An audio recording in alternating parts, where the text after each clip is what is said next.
doorbell rings. You weren't expecting anyone. Your heart drops. Your entire body tenses. You freeze. Maybe if you stay quiet, they'll think you're not home. You peek through the window. It's them, a family member, a neighbor, someone who was just in the area. And suddenly, your sanctuary feels invaded, your safe space compromised, your peace shattered. Not because you hate them, but because they showed up without asking, without warning, without respecting the most basic boundary. Your home is yours. Have you ever pretended not to be home when someone showed up unannounced? Have you felt that wave of panic when the doorbell rings unexpectedly?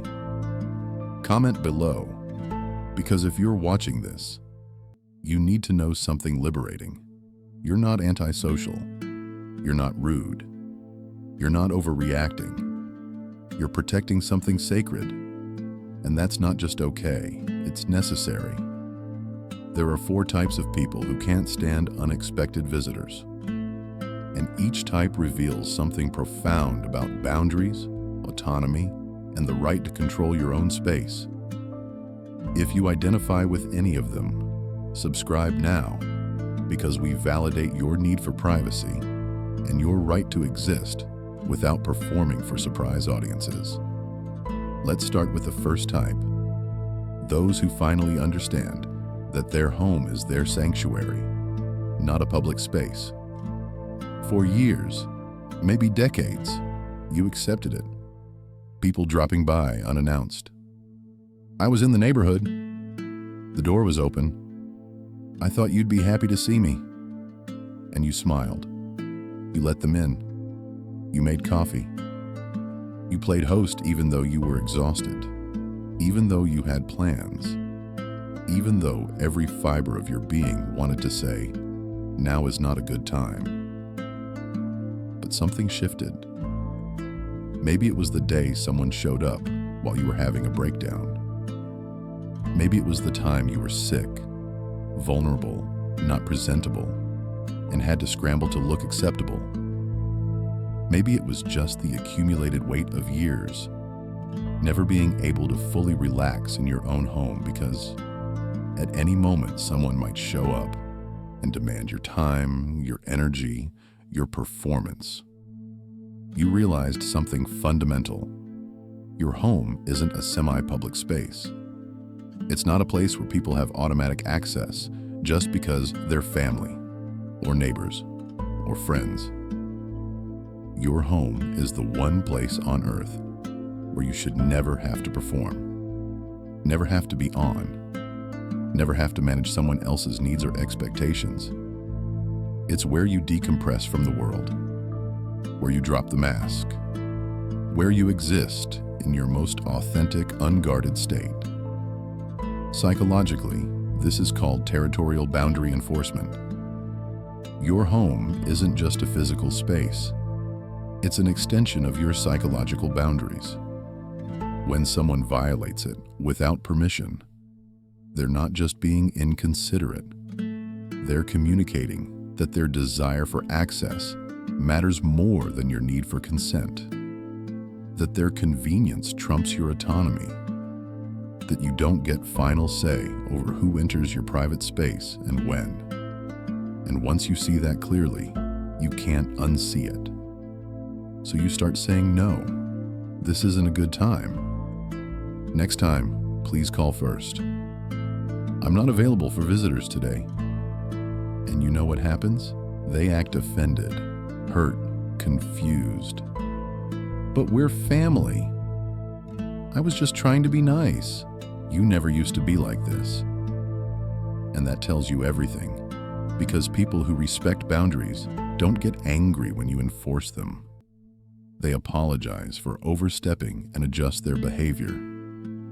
The ones who get defensive, they're upset because you've taken away their unrestricted access to you, and they want it back. Now the second type, and this one's crucial, those who realized that unexpected visitors force immediate emotional labor. If you're this type, you know exactly what I mean. When someone shows up unannounced, you don't just have to let them in. You have to instantly become the host, the entertainer, the emotionally available version of yourself that's acceptable for company. You weren't mentally prepared. Maybe you were processing something difficult. Maybe you were finally relaxing after a hard week. Maybe you were in the middle of important work or having a rare moment of peace. But now someone's at your door, and within seconds, you have to switch gears completely. Clean up if the house isn't perfect. Put on appropriate clothes if you're comfortable. Manufacture energy you don't have. Engage in small talk you're not in the mood for. And worst of all, pretend you're happy about the interruption. That's not hospitality. That's performance under duress. And for people who are introverted, highly sensitive, or simply emotionally honest, it's exhausting. Because you can't just be yourself when someone shows up unannounced. You have to be the version of yourself they expect. The version that's grateful for the surprise. The version that doesn't say what you're actually thinking. I wish you had called first. Psychologically, this is called forced social code switching. You're being required to instantly shift from your private self to your public self without preparation or consent. And that shift isn't free. It costs emotional energy. Energy you may not have. Energy you were saving for things that actually matter to you. But because someone decided their visit was more important than your readiness, you're forced to spend that energy managing their presence instead. And here's what makes it worse. Unexpected visitors often stay longer than planned visitors because there's no established endpoint. No, thanks for having me over at 3, I'll see you at 5 agreement. Just open-ended intrusion that you're expected to tolerate until they decide they're ready to leave. So you sit there, your nervous system on high alert, trying to calculate how to politely end this without seeming rude, while they settle in like they have all day. If this resonates, share this video. Someone needs to hear that it's okay to protect your energy from people who show up uninvited and expect you to perform on demand. Third type, those who understand that unexpected visits are often a power play, disguised as spontaneity. This might sound harsh, but pay attention to who shows up unannounced and when. It's rarely during times that are convenient for you. It's rarely when you've expressed availability. More often, it's when they want something, when they need to offload their problems, when they're bored and you're the entertainment option. Some people show up unannounced specifically because they know if they called first, you'd have a legitimate reason to say no. The surprise element removes your ability to decline without looking cold or unwelcoming. It's boundary testing disguised as friendliness. I just wanted to see you translates to, I wanted to see you on my terms, at my convenience, without giving you the option to prepare or decline. And if you pay attention, you'll notice patterns. The family member who drops by right before dinner, knowing they'll be invited to eat. The friend who shows up when they need advice, not when things are good. The neighbor who conveniently appears when they need help with something. These aren't spontaneous expressions of affection. They're strategic intrusions designed to get their needs met while bypassing your right to say no. Psychologically, this is called access entitlement. Certain people believe they're entitled to your time, space, and resources without negotiation. And unexpected visits are how they maintain that entitlement, because if they had to ask permission, they might hear no. And they've decided they don't want to risk that. So instead, they create situations where saying no requires confrontation. And they're betting you'll avoid confrontation by just letting them in.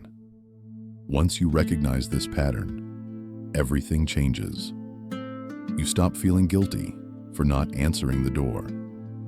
You stop feeling obligated to accommodate people who won't accommodate your need for notice. You start seeing unexpected visits for what they often are, a refusal to respect your autonomy. And you start protecting yourself accordingly.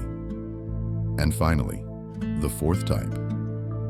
Those who've learned that saying no to unexpected visitors is practice for bigger boundaries. This is about more than just not wanting people at your door. It's about recognizing that if you can't enforce boundaries in your own home, you can't enforce them anywhere. Your home is supposed to be the easiest place to say no. If you can't say, "This isn't a good time" at your own front door, how will you say it at work? In relationships? In family dynamics? Learning to turn away unexpected visitors, politely but firmly, is training for self-advocacy. It's learning that your needs matter even when they inconvenience others.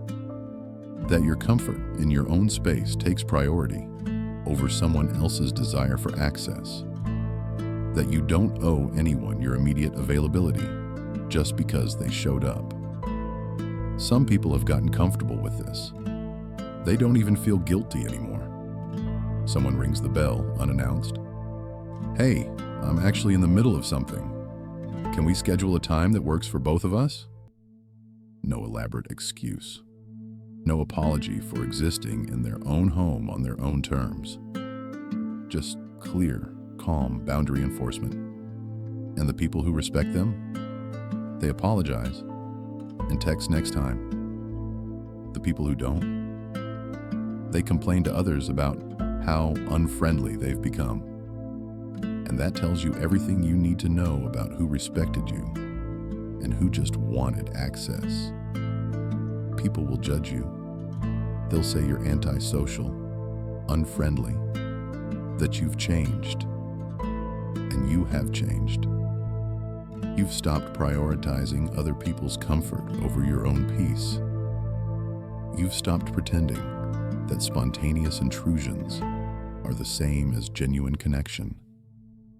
You've stopped betraying your own needs to avoid being called rude.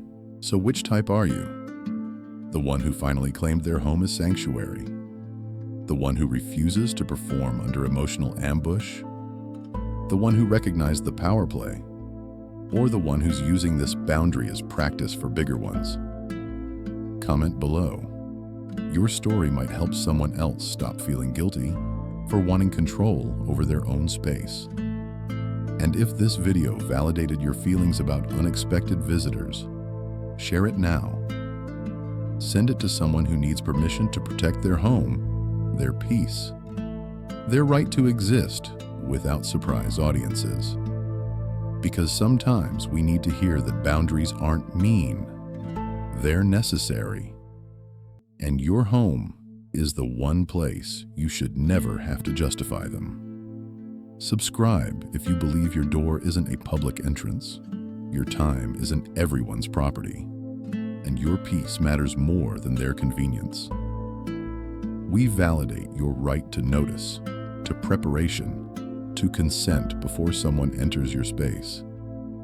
Because your home isn't just where you live, it's where you recover from everyone who thinks they're entitled to you everywhere else. You don't owe anyone immediate access. You don't owe anyone performance-ready availability. And you definitely don't owe anyone entry into your sanctuary just because they showed up uninvited. Your home, your rules, your peace. And protecting it isn't antisocial. It's essential.